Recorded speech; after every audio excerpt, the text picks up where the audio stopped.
Spettacoli e dove?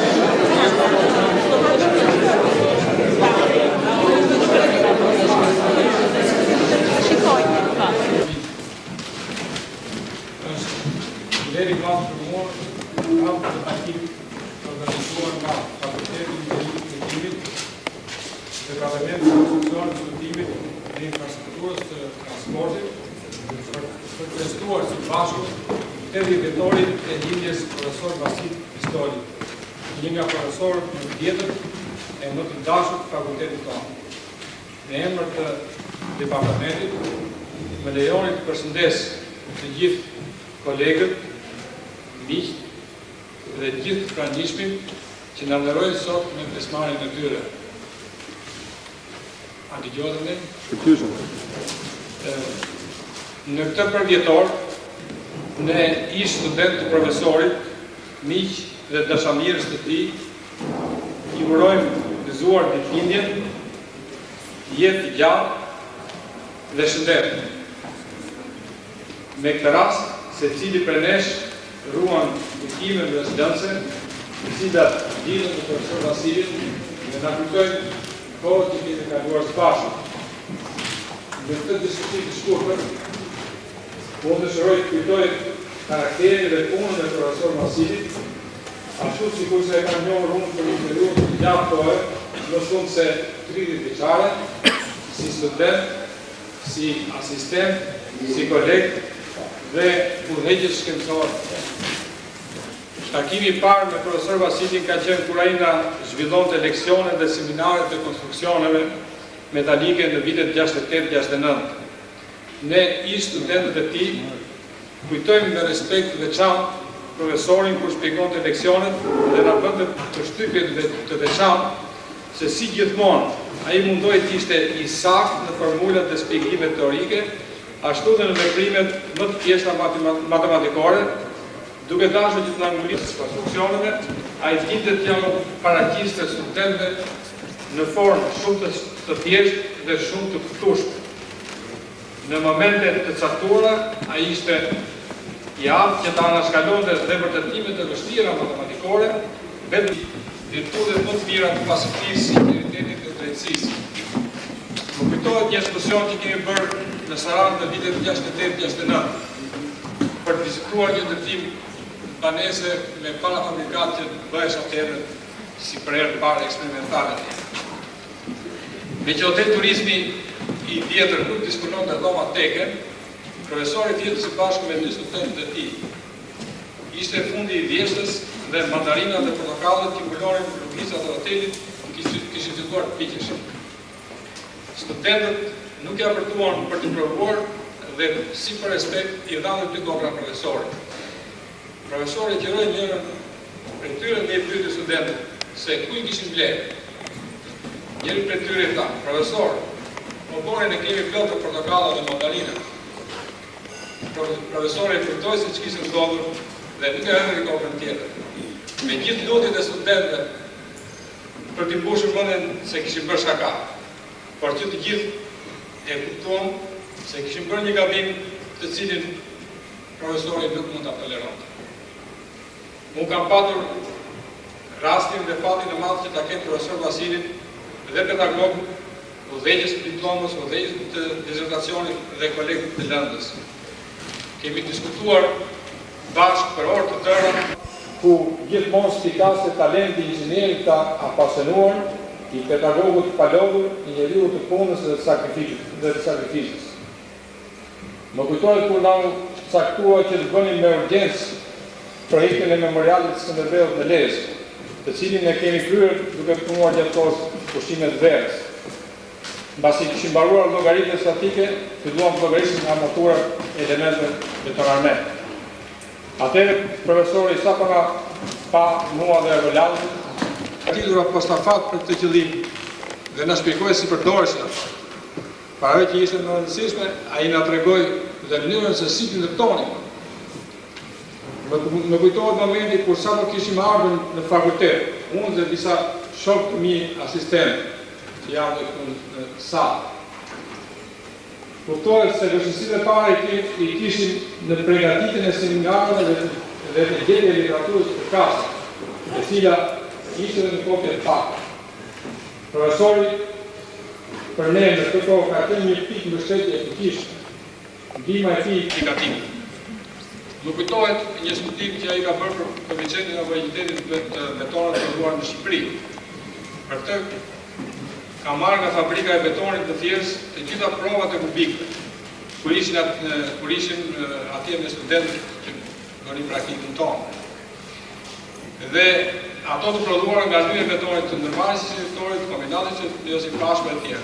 Pas përpunimit matematikor që u bëri profesorit të tënë, rezultoi se betonat e Thjesës kishin koeficientin më të lartë të homogenitetit sa ato të ndërmarrësit të Tiranës, që ndoshta kishin dhe kushte më të mira.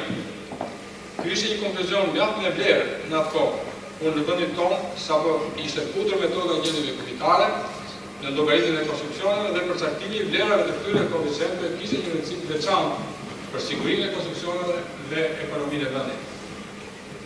Në fushën e ndërtimit, profesor Vasili ka dhënë një kontribut të veçantë dhe të gjerë, jo vetëm në pedagogjikë, në mësimdhënien dhe përgatitjen e inxhinierëve të rinj, por edhe në botimin.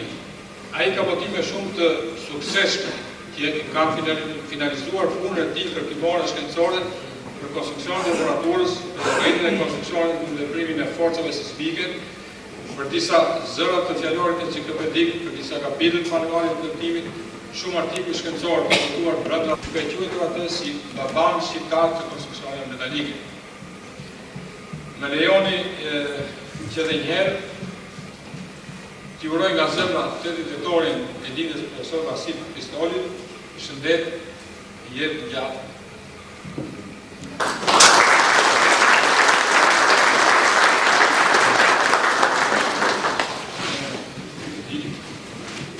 Në këtë rast, nga departamentit ne kemi përgatitur dhe një duar të vogël, profesorit. Nuk ishte e lehtë të shkruash dhe të thuash diçka shkurt e të përmbledhur për jetën e tij të mbushur me një veprimtari metodike shkencore të rrallë, të shkruash për një personalitet që ka punuar për gjysmë shekull me pasion e devotshmëri në arsimin e lartë për shkencat e inxhinierisë në fushën e artë të ndërtimit. Vasili lindi në Shkodër, 25 vjetor 1923, nga një familje me tradita patriotike. Shkollën fillore të mesme i kreu në vëndëtlimit. Okupacioni fashiste e gjeti në bankat e këtij gjimnazi. Dhe që nga ky moment ai fillon aktivitetin e tij antifashist. Të arsimit të mesëm dhe maturën e kreu në kursin veror 3 milion, që bën në Tiranë në vitin 45, që ishte organizuar nga Ministria e Arsimit asaj kohe, në ndihmën të partizanëve që i kishin ndërprer studimet për shkak të pjesëmarrjes në luftën antifashiste për qëllimin e Shqipërisë. Studimet e larta i kreu rezultate shkëlqyeshur në Universitetin e Sofis për inxhinieri ndërtimi.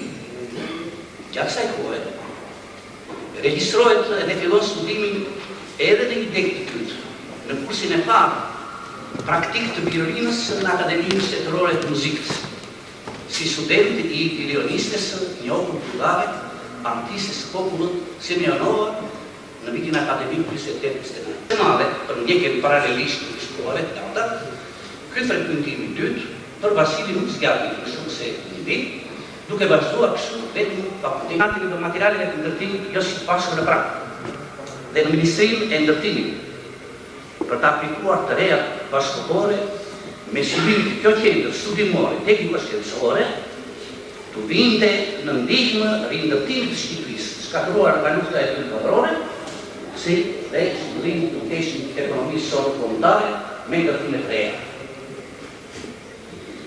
Në shekur në aftësit e tia shpinore dhe kryqje të punës shkencore, trasferohet të fakultetin e inxhierisë dhe punohet me pasion dhe stradoi në pension në vitin 1986, duke qenë titullar për dërmin e edicionit. Qenë një profesionist pedagogiko shkencore i palor, korrekt, edhe konkret në kur vefin kryuste, që ka lënë mbresa në zërmet e studentëve dhe të kolegëve të fakultetit të inxhinierisë, gjithë kjo që tregon se ai është një pedagog i përgatitur dhe i talentuar në këtë fushë. Është të theksuar se aktiviteti i tij shtrihet në një periudhë kohore kur i gjithë trupi pedagogjiko shkencor dhe studentët e fakultetit të inxhinierisë të Universitetit Shtetëror të Tiranës ishin të mobilizuar në skallën superiore për të bërë realitet ëndrrën e popullit dhe të rinjësave tanë për krijimin e universitetit të parë të fundit tonë. Të atij universiteti që i dha jetë aspiratës shekullore të rinjësë sonë të mrekullueshme, që kishte në atë kohë etje të madhe për diturim, shkencë dhe teknologji bashkëkohore. Kjo tregon se kolegu i bën pjesë në atë grup pedagogës që vunë gurin e parë të themelimit të arsimit të lartë të Shqipëri, që siç dihet ajo pati shumë vështirësi dhe zigzagët e veta,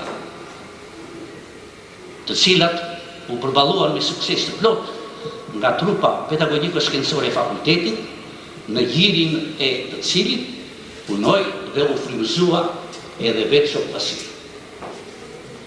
Gjatë disa dekadave ka dhënë në fushën e botimeve që përmblidhet në 50 titull, me rreth 4.000 faqe të botuara në buletimin e shkencave të natyrës, në revistën Ndërtuesi, në buletinin qendror sismologjik të Akademisë Shkencave, në fjalorin enciklopedik shqiptar, tekste për shkollat e mesme profesionale, tekste për shkollat e ulta profesionale, udhëzuesa metodik për studentët diplomatë. Artimi i kurseve teknike të projektimit në këtë të 10, siç e notohet, për konstruksione metalike, si edhe ai kurseve teknike në dobi të bibliotekave tona kombëtare.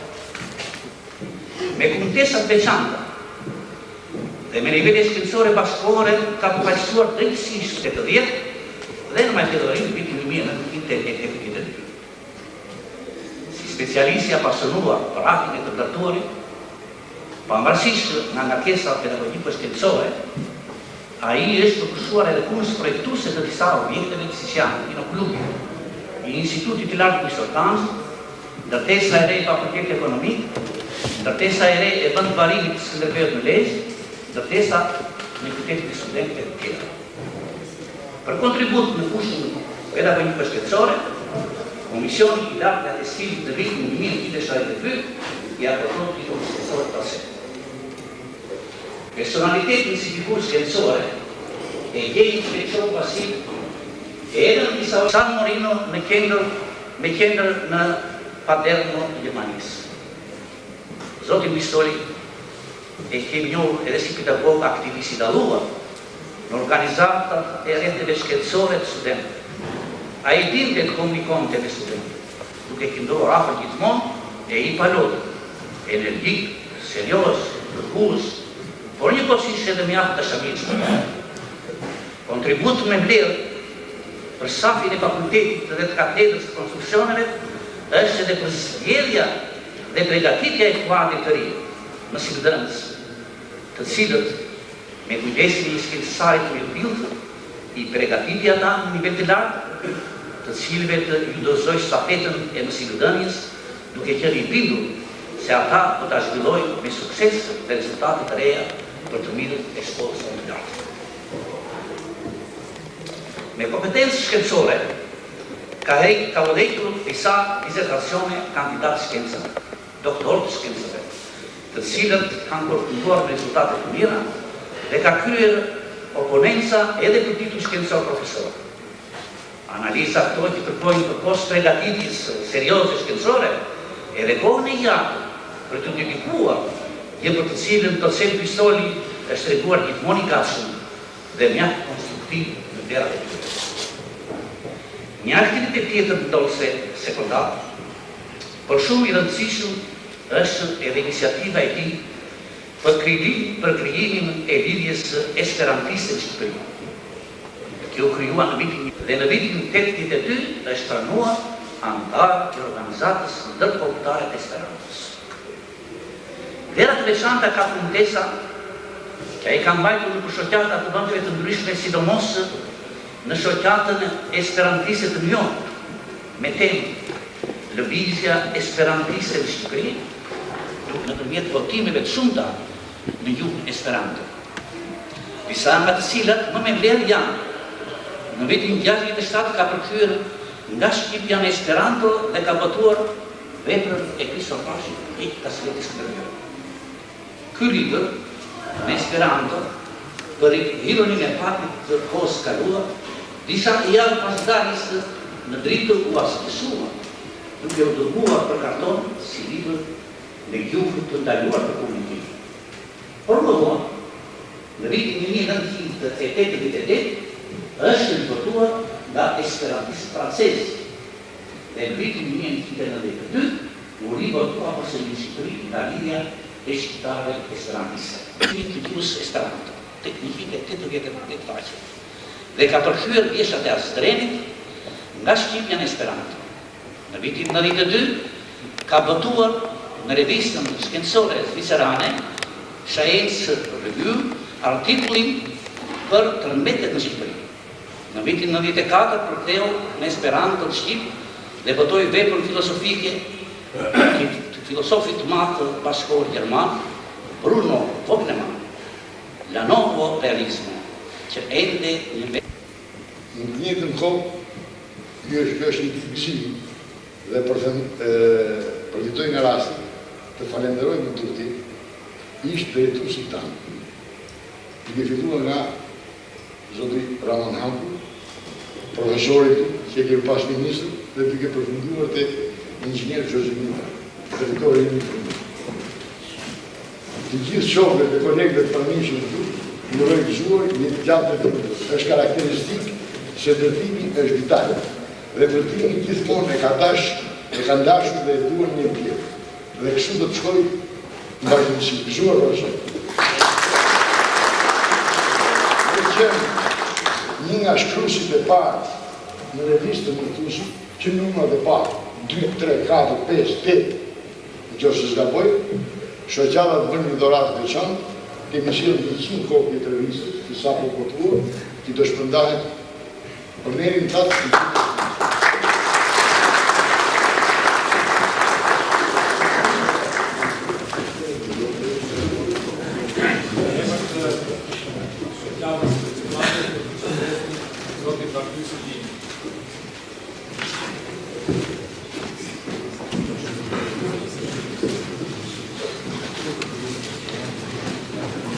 Sidomos pas vitit 1990, kur organizatat jo qeveritare fituan të drejtën e qytetarisë edhe në Shqipëri.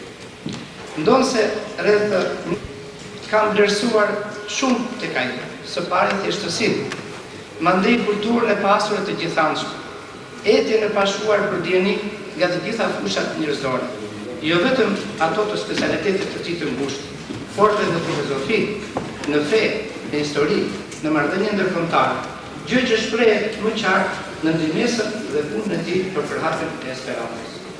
Ky fundit dihet që një kryetari shumë besim, mbasi synon diskutimin i biskopëve të ndryshëm mbi baza demokratike, jashtë çdo dallimi dhe pabarazie kombëtare, që ruan dhe zhvillon kulturat dhe gjuhët kombëtare.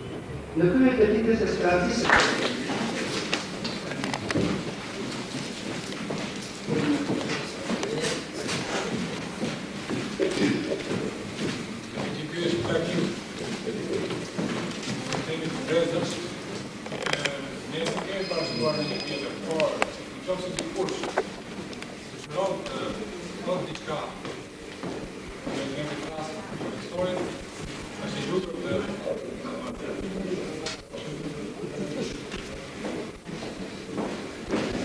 profesor Igo Majani.